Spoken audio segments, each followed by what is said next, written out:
उपदेश दिला देना चाहिए, जैसा भी करे वो थोड़ा बहुत करता रहेगा। क्योंकि घर में जब चर्चा चलती है, मंत्र चलेंगे तो वो भी बोलेगा, अपने आप बोलता रहेगा, बच्चे को ज़्यादा असर होता है, प्रभाव बनता है।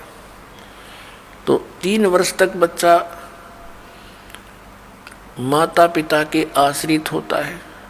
माता पिता ने दीक्षा ले ली, मर्यादा में रहेंगे तो परमात्मा उनके उस स्तर के बच्चों की भी रक्षा करेंगे। और फिर उन बच्चों को नाम से जोड़ देना चाहिए। तो फिर क्या देखा, 1 महीने के बाद फिर उसी गांव में, नगर में जाने का परमात्मा ने संयोग बनाया, सत्संग था। तो दूसरी बार जब दास गया, वहां पता चला कि वो व्यक्ति जो यहाँ वाद विवाद करे था, वो उसकी मृत्यु होगी। और मृत्यु भी कैसे होगी, कैसे हुई, बड़ी दर्दनाक तरीके से।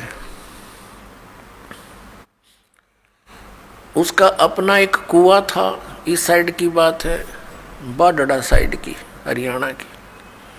उसका अपना एक कुआं था, उस कुएं में नीचे जल था।